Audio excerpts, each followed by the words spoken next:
Here we go again with the rest of the prologues, straight into number 5, and still without the preparations menu, so we have to take what we get. That includes our new Myrmidon, Athena, Goddess of Wisdom.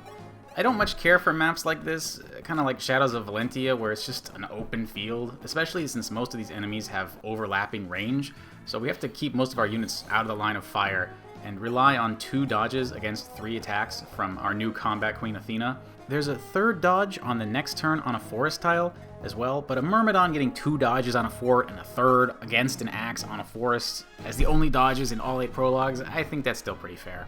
You know, I think that's in the spirit of Fire Emblem, so to speak. Merrick here joins us as a level 10 mage with substantially better stats than a mage Kris would have, so that's nice. In particular, his speed keeps him alive in many situations where Kris would get doubled in 1 round KO'd. Our goal for this turn is to finish off these barbarians and prepare Athena to fight another barbarian on the next turn, and also set up Riss to draw aggro from the enemy archer with his very low defensive 3. Riss is actually going to do this a few more times in the rest of the prologues. You might notice I use the emulator's fast forward sometimes out of habit. Sorry about that. I don't think I do it again after that. Unfortunately, I did have to reset until I got this 3rd dodge, and that just goes to show you how stupid the amount of overlap on this map is, because otherwise the archer would have finished her off.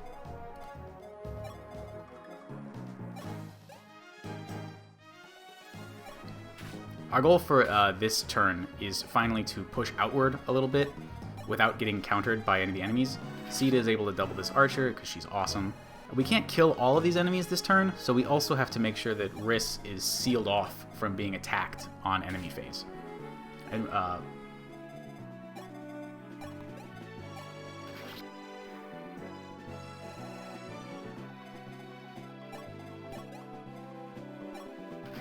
Rhodey finally contributing to something useful.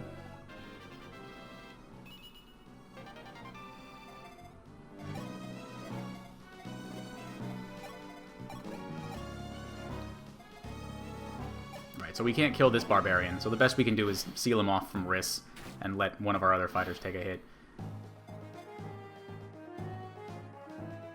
He's in range of Ryan, but he chooses to attack Kris. I don't know why. Because forests don't give bonus defense in this game, they only give a void. So, by all accounts, he should have gone for Ryan. I don't know why he didn't. Whatever. We press on. The rest of this chapter, though, is just math. We're pushing forward and taking out this barbarian while setting up to kill the boss on the next player phase. Fortunately, this boss has a hand axe, which does really unimpressive damage, at least in the scope of playing on hard 3. He does, though, have enough speed to double our archers and to not get doubled by Athena, Goddess of Wisdom, which is a little disappointing. Sita is able to double him, though, which is nice. We'll see that in a little bit. I guess I got a little bit ahead of myself. Didn't have as much to say as I thought. So yeah, there was just no way to end the chapter on this turn. I couldn't have gotten close enough if I wanted to. The only one in range is Kris, and he gets doubled and dies. It sucks. So, gotta wait till next turn. This is one of the few important kills where Athena isn't able to double. Of course, that miss doesn't matter, because we're gonna end here. But Sita doubles herself, which is nice. Slightly inaccurate lance versus axe hits, but whatever. Merrick shows up with his strong damage and not getting doubled because he's hitting resistance instead of defense like everybody else. And I gave this kill to Rhodey for reasons that I cannot possibly remember ever. I don't think there really were any reasons. It doesn't really matter. If I could do it all again, I'd give it to somebody else, though. Either Sita or Kris. And this is another unskippable conversation where you choose the next boss / recruitable unit, similar to when we chose Athena. Now, I lost the preparations menu footage for this chapter, so we got to get right into it. On turn 1, Cecile arrives with new steel weapons for everybody, with a nice +3 damage over our iron weapons, which is great. The goal of turn 1 here is to pass out these steel weapons and to set up to deal as much counter damage on enemy phase as we can, while also sealing off Riss from the enemies and not getting in range to pull Ogma or the archer.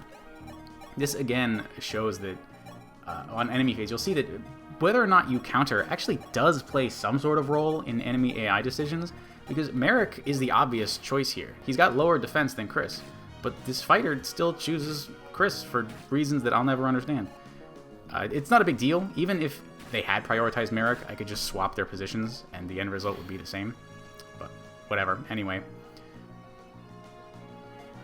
Athena, Goddess of Wisdom here, is almost able to one-round this fighter.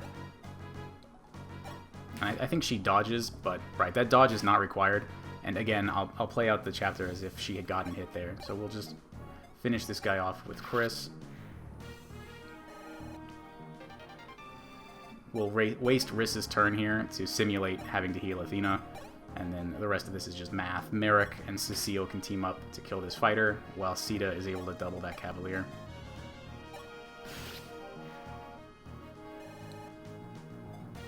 So let's talk about Ogma for a second, the named boss of the chapter. The other boss you could get is Draug, an Armor Knight, and he is just the worst crap on Earth. He has 5 HP less than Ogma, and only slightly higher defense, with significantly lower speed, which means Draug gets doubled by everything, and pretty much always takes more damage than Ogma would in a round of combat, while dealing less damage, because Ogma doubles most enemies himself. So this choice, like the choice of Athena earlier, is obvious, and you would be a fool to choose otherwise. So we put up a heal on Merrick, because he's going to get in range to pull the enemy archer. And then we just do a little bit of math to finish off Ogma here. Slightly shaky. Okay, we go for the more reliable 80 hit on the Iron Bow. And let's Sita get some experience here. Maybe I didn't. It should be Sita. Right, because I didn't want her to get attacked by this archer. But yeah, this should be fine. Iron Lance isn't enough, so we go Steel. No problem.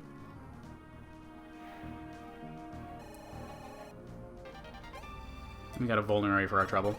Like I was saying before, I use all of the Vulneraries, every single charge that I get in the Prologues, and just barely scrape past the finish line. So those are important. We love our Vulneraries. And then you just kill this archer in some arbitrary way, and it doesn't matter.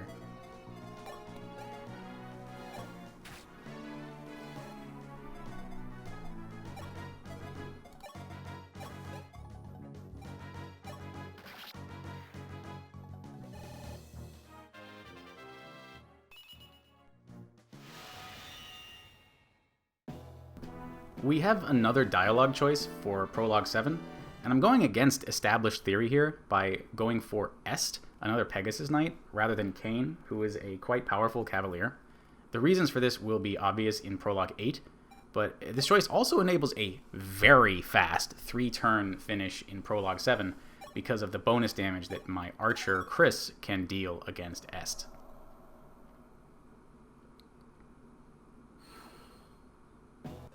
Sorry about the crosshair. I couldn't figure out how to get rid of that. Except sometimes it's not there. I don't know why. So there are a few things that need to happen here. Kris and Athena both need to move their maximum distance to get to Est by turn 3. Which means we need to clear out the enemies up north as fast as we can. But because this is a route map, we also need to deal with all this crap in the southern half of the map as well.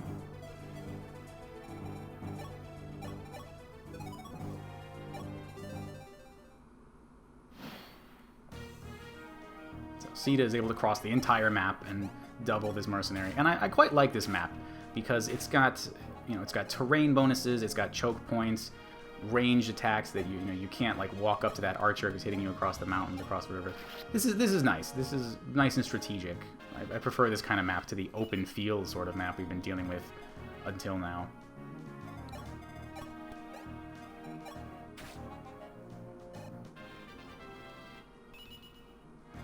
Now this, again, will display my confusion about AI prioritization. Most of the time, it works the way it should, but even with this fort giving +1 to Cecile's defense, that's only 6, and Athena has 7. By all accounts, this archer should favor attacking Cecile, but he does not. He consistently goes for Athena instead, and I cannot explain that, My life would have been so much easier if he went for Cecile, but he never did. So I just had to route it this way instead. Ogma moves over here to fight this fighter on the next enemy phase. But to make sure he doesn't get ganged up on by the fighter and mercenary, we just need to seal him off with Cecile. Cecile, unlike Luke or Rhodey, has enough speed to not get doubled by this mercenary, which is nice. Sita, in all her glory, cannot quite kill this archer, but Merrick is able to finish him off. Merrick as well has enough speed to not get doubled by that mercenary. So everything's looking good. Athena, goddess of wisdom, can one-round this archer with the steel sword. And again, Kris needs his maximum movement to be able to get in range of Est on the next player phase.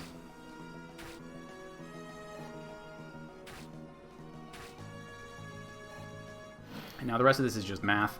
Ogma can finish this guy off, Merrick can finish off the mercenary, and Kris with the +1 strength from character creation and a steel bow, plus Athena's steel sword, is exactly enough to kill Est.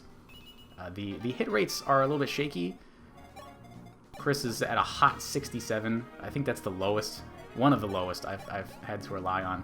But I actually managed to get this kill the very first time that I got to this point. So...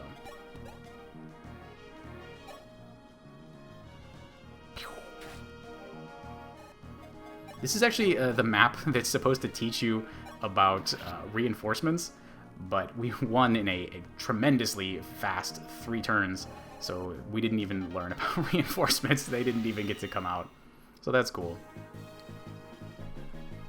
Now, we get some dialogue here to change your hairstyle again, to put on a headband like Cecile. I swear it would not let me select no. I tried so many times to move the cursor. So I just like accidentally changed my hair from my glorious afro monocle combo to something super lame. But I get my afro back after Prologue 8, thankfully. But anyway, Prologue 8 itself is pretty monstrous. The first thing I have to check for here is that the thieves don't roll an extra point of defense and HP. One or the other is fine for the most part, but if they get HP and defense, then that's a reset. Also, these barbarians need to not roll 10 speed. It's super rare, I only saw it a few times. But if they have 10 speed, neither Ogma nor Athena can double them, and that's an instant reset. One of the first things to know about this map is that the barbarian directly south of these middle walls is linked to a second barbarian and 2 mages, and the desire to not be overwhelmed by those enemies dictates our early movements. So we're setting up a wall of units here that can survive the first wave of enemies, offering up Merrick and Athena to the thieves, while Marth fights the barbarian and the archer. Ogma seems like a better choice for Marth's position because he could double that barbarian, but I actually need Ogma at full HP for the next player phase, and a heal from Riss plus a vulnerary would not be enough to get Ogma to where he needs to be if he had been in Marth's position here. So we're going to use the throne and a vulnerary on this turn and next turn to get Marth back to full HP while we work on clearing out these enemies.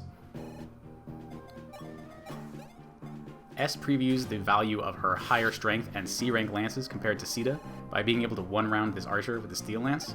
If that archer had rolled higher HP or defense, that unfortunately would have been a reset. This chapter is rife with shaky steel bow shots from Kris, but that's life. That crit, of course, isn't necessary, and I'm going to waste Sita's turn to simulate how I had planned for her to kill that barbarian. Merrick and Athena kill these thieves perfectly, and Ogma moves to get another barbarian and archer combo while avoiding pulling the barbarian in the middle like I talked about before. These reinforcements are not triggered by movement, they're just part of the first few turns, and like all same turn reinforcements, they are very annoying. I think the standard theory on this map is just to hang back until all the reinforcements are done, but I wanted to move a little bit faster than that, so I'm pulling extra enemies with Ogma there. So we're healing up Ogma, we're going to offer Riss as bait to this archer, so that the archer's positioning will protect Ogma from dying to the incoming enemies. And while Merrick killing this barbarian, you might think it's better to let Merrick fight that archer from across the wall, but in the interest of not pulling that center barbarian I keep talking about, it's better to not fight out on the wings. We want to keep pulling the enemies into the middle.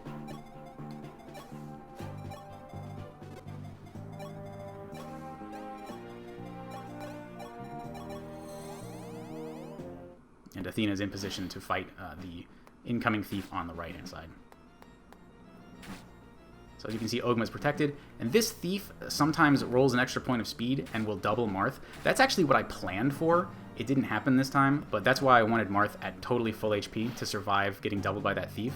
And the rest of the map plays out the exact same, even if he had been doubled. So you can keep that in mind, that he would be at near 1 HP here. We're getting Riss back to full health for another bait later on, so he's using the Throne's healing plus a Vulnerary. Our frontliners are healing up with Vulneraries as well, while we get Merrick in a second. We'll chip at this thief with Kris, and Merrick will finish off that thief in a second. Ogma is able to one-round this archer. So again, you can see how much more value Ogma would have over a piece of crap like Drog. But Merrick gets in position here to be able to counter the incoming hand axe barbarian, and this way the AI works the way that it should, right? Merrick has lower HP than Ogma, and even though he can counter, the barbarian still picks Merrick. That's the way it should work. Sometimes, I don't know on the previous chapters why it didn't work that way. This thief rolled an extra point of defense. I had planned for Est to be able to kill him with the Steel Lance, but instead Est used the Iron Lance for more reliability and took a counterattack, while Sita killed him with her Iron Lance.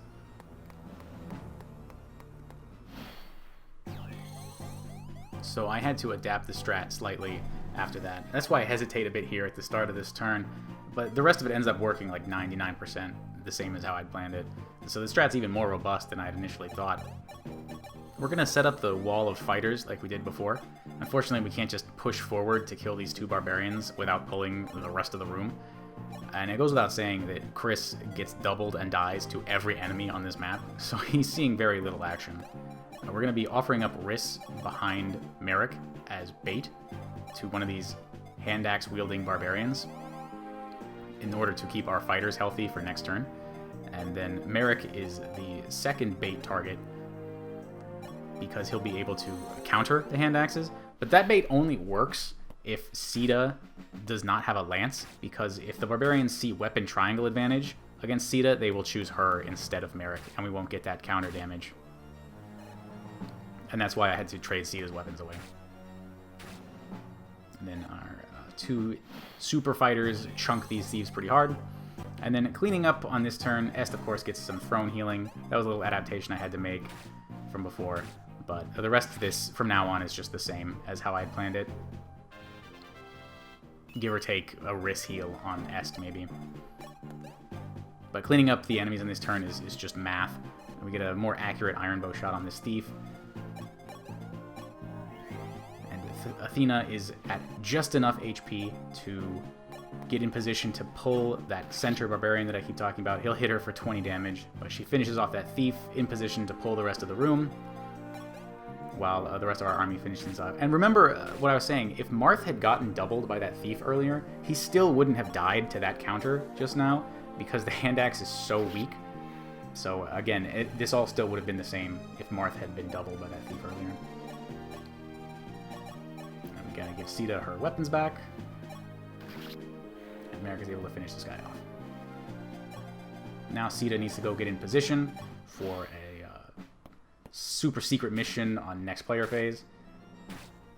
And as you can see, if this extra barbarian who has both a silver axe and hand axe, plus these two mages had come at any earlier time, we would have simply been overwhelmed. And now our two mage killers, Sita and Est, head out to get some blood on their lances. Est was even able to one-round this mage with her Iron Lance, but I forgot to switch, but she could have done it. It would have been slightly more optimal. And I wasn't able to find any modifications to this strat where Kayn would have been preferable, especially on this turn. It seems to me that Est has strictly more utility on Hard 3, at least in these prologues. I guess it's just this one prologue. The rest of our units are teaming up to take down this barbarian, who fortunately has his silver axe equipped and can't counter at range.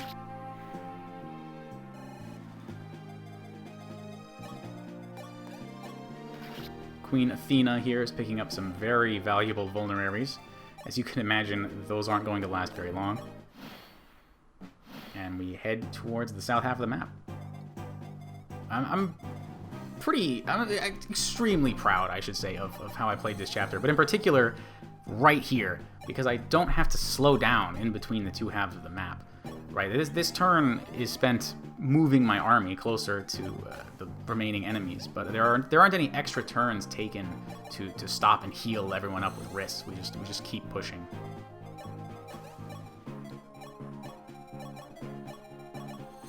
We do have to, of course, use all 3 charges of the Vulnerary immediately, but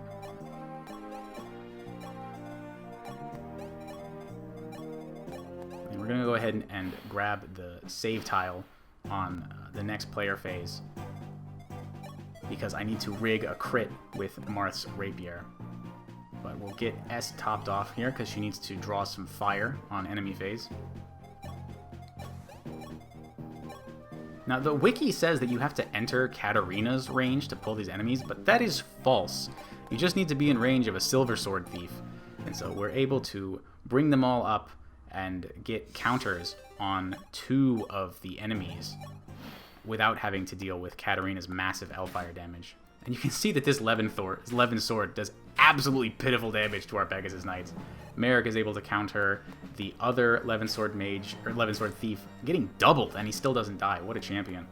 S takes no damage. Well, she takes a little damage from this Silver Sword Thief and chunks him for half his HP. And this was the crit that I had to rig with Marth and his 15 crit Rapier. It seems like it might have made more sense to save on this player phase to grind out that crit, but I actually need to use all of my units on this turn, so I had to save last turn and sit through the enemy phase every time. But it only took 5 or 6 resets. Again, you can see this Pegasus Knight taking no damage from the Levin Sword Thief, which is great, and Merrick is able to finish this guy off.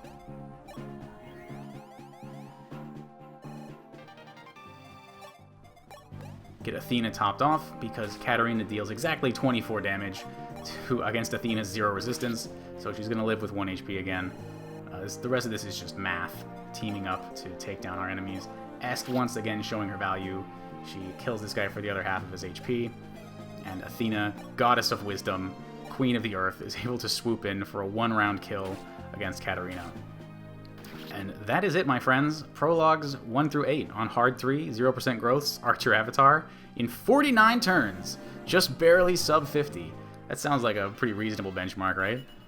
Prologue 7 and 8 in particular, I'm very, very proud of. The 0% growth part might seem inconsequential in such a small segment of the game, but on hard 3, especially Prologue 8, the ability to double or not get doubled and or 1-round enemies dramatically changes what strategies are viable. So I think it was a worthwhile addition to the challenge. I doubt I'm going to continue with 0% growth since I've never even played this game normally, but maybe. Thank you for watching.